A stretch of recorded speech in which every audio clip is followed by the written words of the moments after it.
History rarely offers characters as paradoxical as Olga of Kiev. She is remembered as a ruler who buried enemies alive, burned cities to the ground, and orchestrated revenge with chilling precision. Yet centuries after her death, the Eastern Orthodox Church declared her a saint and honored her with the title equal to the apostles. How does someone travel from blood-soaked vengeance to sainthood? The answer lies in the turbulent world of 10th century Eastern Europe, a landscape of tribal rivalries, fragile alliances, and survival through strength. Origins shrouded in uncertainty. Olga's early life remains partly obscured by time. Most historians place her birth between 890 and 925 AD. The uncertainty has fueled debate for centuries, but what is clear is that she rose from relative obscurity to become one of the most formidable rulers of medieval Eastern Europe. As a teenager, likely around 15, Olga married Prince Igor of Kiev, son of the legendary founder Rurik. Rurik's lineage formed the backbone of the Rurikid dynasty, which governed Kievan Rus, a vast federation stretching across parts of modern-day Ukraine, Russia, and Belarus. This was not a peaceful realm. Power was maintained through tribute, military force, and political maneuvering. When Olga married into the dynasty, she entered a world where authority was constantly tested. The murder of Prince Igor. The defining moment of Olga's life began with betrayal. Prince Igor sought to collect tribute from the Drevlians, a neighboring Slavic tribe under Kievan authority. Initially, the Drevlians complied. But Igor, dissatisfied with what he received, made the fatal mistake of returning with only a small escort to demand more. It was a decision rooted in arrogance, and it cost him his life. According to Byzantine chronicler Leo the Deacon, the Drevlians executed Igor in a gruesome manner, tying him to bent tree trunks and tearing his body apart when the trunks were released. While some scholars believe the account may have been embellished, there is no doubt that Igor's death was violent and humiliating. For Olga, the insult was not merely personal, it was political. The killing of a ruler without consequence would signal weakness, and weakness invited rebellion. She could not afford mercy. A calculated campaign of revenge. With her son still a minor, Olga assumed power as regent, the first woman to rule Kievan Rus. What followed was one of the most methodical revenge campaigns recorded in medieval chronicles.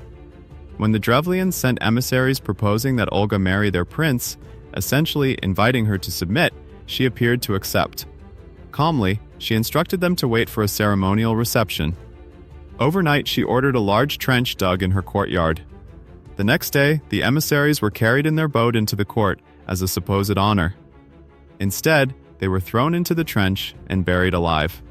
It was a brutal message: she would not be conquered.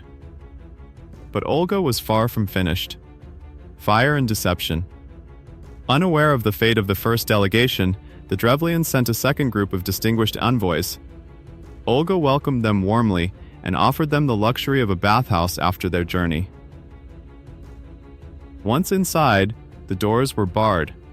The building was set ablaze. Still unsatisfied, Olga traveled to Drevlian territory under the pretense of holding a funeral feast for Igor. During the gathering, as the Drevlians drank heavily, she signaled her soldiers. The massacre that followed reportedly claimed thousands of lives. Each act was not random cruelty, it was strategic terror. Olga was dismantling resistance and ensuring no tribe would dare challenge her authority again. The burning of Iskorostan. The final chapter of her vengeance came during a prolonged siege of the Drevlian capital, Iskorostan. After nearly a year of resistance, the city's defenders were exhausted.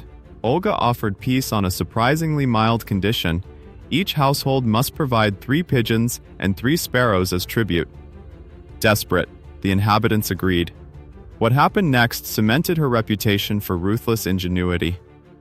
Olga's soldiers attached small bundles of sulfur and cloth to the birds' legs and released them at night. The birds instinctively returned to their nests within the city's rooftops. Moments later, flames erupted across Iskorostan simultaneously. The city became an inferno.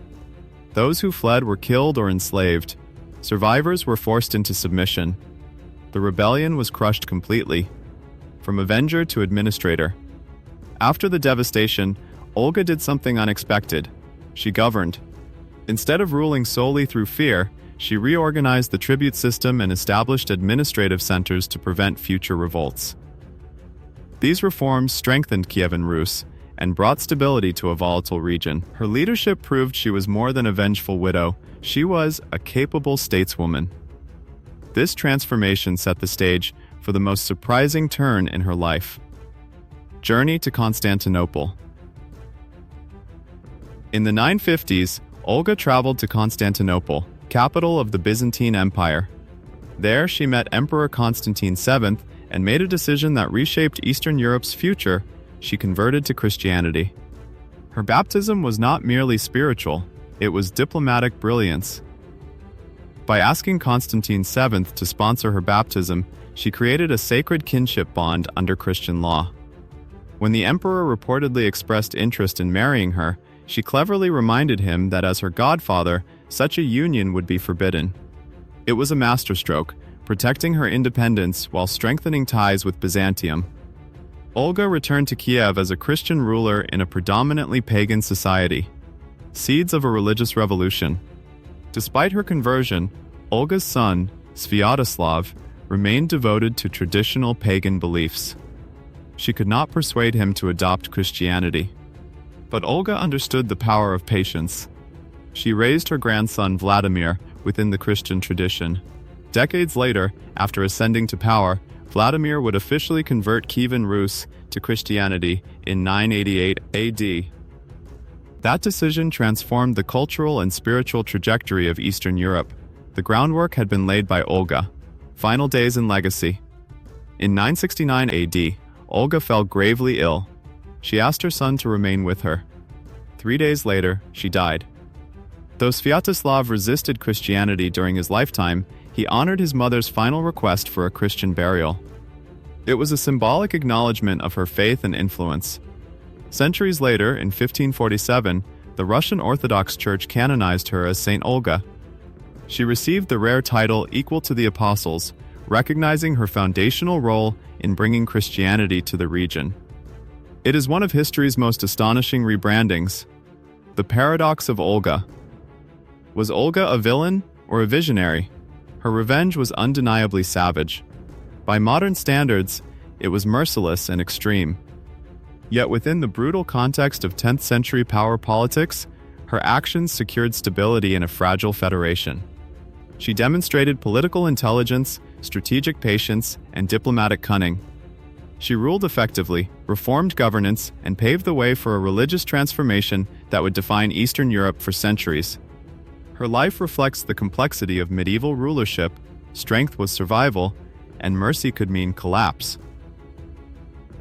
A legacy that defies simple judgment. Olga of Kiev remains one of history's most fascinating contradictions. She was a widow who avenged her husband with terrifying precision, a ruler who replaced chaos with order, a pagan queen who became a Christian pioneer, a conqueror who became a saint. Few leaders in history have embodied such dramatic duality. Perhaps that is why her story still resonates more than 1,000 years later. It challenges our assumptions about redemption, power, and transformation. It forces us to confront a difficult truth. History is rarely black and white. Sometimes, it is written in fire and remembered in faith. Olga's story proves that history isn't just about heroes or villains, it's about power, survival, and transformation. If you love uncovering powerful stories like this, make sure to like and subscribe.